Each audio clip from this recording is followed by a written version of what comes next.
ആത്മാവിൽ അനുതാപവും എളിമയും ഉണ്ടാവുകയും എൻ്റെ വചനം കേൾക്കുമ്പോൾ വിറയ്ക്കുകയും ചെയ്യുന്നവരെയാണ് ഞാൻ കടാക്ഷിക്കുന്നത്. പരിശുദ്ധാത്മ അഭിഷേകത്തിനായി നാം ഒരുങ്ങുമ്പോൾ അനുതാപവും എളിമയുമുള്ള ഒരു ഹൃദയമാണ് നമുക്ക് അത്യാവശ്യമായി വേണ്ടത്.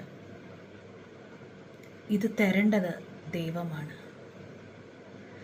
അനുതാപവും എളിമയും പരിശുദ്ധാത്മാവിൻ്റെ ദാനങ്ങളാണ്. സ്വർഗം തുറന്ന് ദൈവം അത് നമുക്ക് തന്നാലേ ലഭിക്കുകയുള്ളൂ.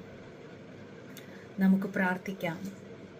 യേശുവേ, അനുതാപമുള്ളൊരു ഹൃദയം എനിക്ക് നൽകണമേ. പരിശുദ്ധാത്മാവേ, അനുതാപവും എളിമയും കൊണ്ട് എന്നെ നിറയ്ക്കണമേ.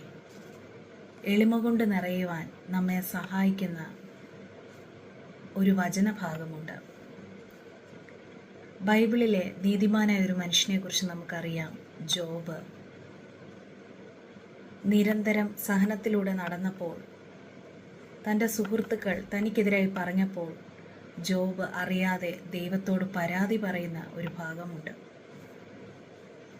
അപ്പോൾ ദൈവം ചുഴലിക്കാറ്റിൽ ജോബിനോട് സംസാരിക്കുന്ന ചില ഭാഗങ്ങളും.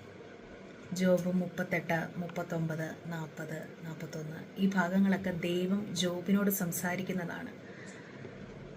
ബൈബിളിലെ ഈ വാക്യങ്ങൾ, ഈ ഭാഗങ്ങൾ നമ്മൾക്ക് പ്രത്യേകം വായിക്കാം. കാരണം ദൈവം ജോബിനോടല്ല, നമ്മോടാണ് ചോദിക്കുന്നത്.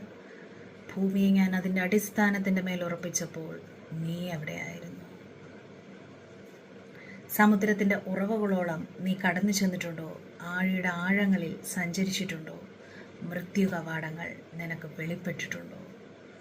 ദൈവം നമ്മോട് ചോദിക്കുകയാണ്. ഏറ്റവും മനോഹരമായ ഒരു സാഹിത്യ ഭാഷയാണ് ഈ ഭാഗങ്ങളിൽ ഉപയോഗിച്ചിട്ടുള്ളത്. നമ്മുടെ ജീവിതത്തിൽ നമ്മൾ എന്തെങ്കിലും നേടിയിട്ടുണ്ടെന്നൊരു തോന്നലുണ്ടെങ്കിൽ നമ്മുടെ അഹങ്കാരങ്ങളല്ല, നമ്മുടെ സ്വാർത്ഥപരമായ അഭിമാനങ്ങളെ പോലും തച്ചുടയ്ക്കുന്ന അതിശക്തമായ വചനങ്ങളാണ് ഇവ. ഈ ഭാഗങ്ങൾ ആത്മാവിൻ്റെ നിറവിൽ വായിച്ചു കഴിയുമ്പോൾ ജോബ് 38, 39, 40, 41 ഇതൊക്കെ വായിച്ച് ആത്മാവിൻ്റെ നിറവിൽ നമ്മൾ വായിക്കുകയാണെങ്കിൽ നമുക്ക് കരയാതിരിക്കാൻ സാധിക്കുകയില്ല.